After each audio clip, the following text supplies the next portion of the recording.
Roy, presumably that's pretty hard to take after 20 minutes, 22 minutes when you're 4-0 down after a week working on the training ground. Well, I don't know whether a week working on the training ground comes in as such. I mean, every defeat comes after some work on the training ground. I don't know that has any relevance. I mean, it became very hard to take because we conceded 2 goals from corner kicks, which is something which we haven't been, pardon me, doing recently. We've been quite strong at avoiding those goals, which was hard to take for us. And of course we encountered an Arsenal in that 20-minute period, buoyed of course by the early goals, who showed the full range of their passing skills and their movement in the middle of the field, the speed and accuracy of their passing. And it certainly put us very much on the back foot. At half time, really, I thought we were staring down the barrel of a gun. You know, a team of Arsenal's quality with the players they have, 4 goals to nil up, can't possibly lose. Just a question of how many do we want to score. I think had we not marshalled ourselves and shown the character that the players showed in the second half, showed the desire and produced the work rate and the energy they did in the second half, it would have been an avalanche. As it turns out, we managed to not only stop them scoring more goals, we got one of our own and reduced the deficit to a -3 rather than the -7 or 8. But they aren't positives, those things, really. The game was over very early for us today, at 2-0 after 7 or 8 minutes, or whatever it was. At the Emirates against Arsenal, that's not a good position to be in.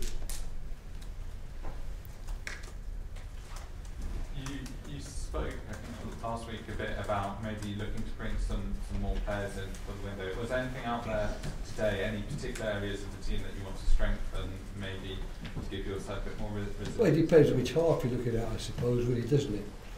You know, if you're looking at the game in the second half, I think a fair-minded person might think, actually, they're not too bad. And if you're talking about a team in the lower half of the table, they're not that bad a team, and their players are not that bad either. I think the major problem for us is the players we keep losing. You know, we've lost 2 to cruciate ligament injuries. We've lost 1 to a medial knee ligament. We've lost Loftus-Cheek to an ankle ligament. We've probably lost Johan Cabaye to an ankle ligament. We've only just got Joel Ward back after a long lap. We've still got Mamadou Sakho trying to recover from a major calf injury. That's an awful lot of players of good quality for any team in the lower half of the league to deal with. At the moment, going into the day, every player really that we have available to be with us for the game was with us. The 2 goalkeepers, because we only have 2, and the 16 outfield players. That's actually what we've got at the moment, because all the others are in the treatment room. So I suppose the answer to the question, do you need some more players? Of course we do.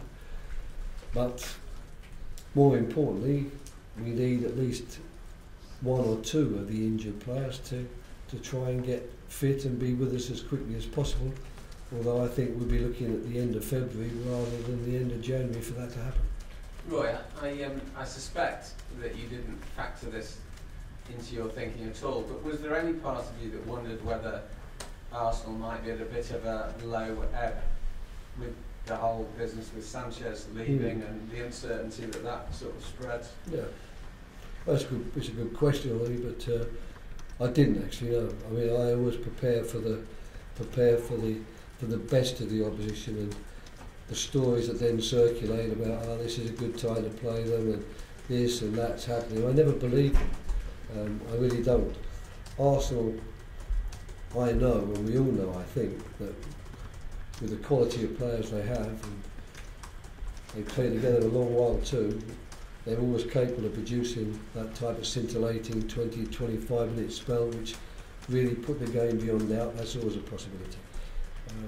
So we'd actually prepare for that. There was never once from our side any mention of where the Arsenal are or where they aren't. It was a question of, right, this is it, this is what Wilshere, Ozil, Xhaka do, this is what Iwobi and Lacazette do. These are the problems you're going to come across and face.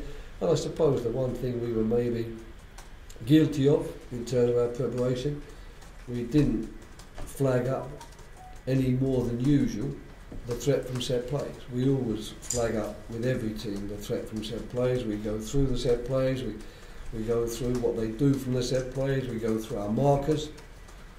But this time, of course, we failed to bring that one off. I don't think that the players will tell you that we conceded 2 goals and we didn't know what was going to happen or what we should be doing. We conceded 2 goals because Monreal lost his marker twice and scored. Mr. Hodgson? Yes. With Benteke up front and Zaha and Saka outside, and that was a very attack-minded team that you looked at the start of the game. With hindsight, was that a little cavalier? Well, I don't think we were cavalier at any stage of the game. The fact is, as I've just pointed out, if you look at the players we have on the bench, there were players there who've hardly played. I mean, for example, Lee hasn't played a game in the first team. Papswale hasn't played a Premier League game in the first team. David Delaney's played 1 game right at the very start in the first team. Jayden Wiedevold's played 2 games in the first team. Joel Ward is only just back from injury, and Andros Townsend made a remarkable recovery to sit on the bench. To be quite frank, when I left the training session on Thursday, as far as I was concerned, he was still injured. It was quite amazing when I got in on Friday and they said, listen, you might actually just be able to use him on the bench but not from the start. So I don't think that, given the players that we had at our disposition for this game, that we made too many mistakes in terms of who played. I think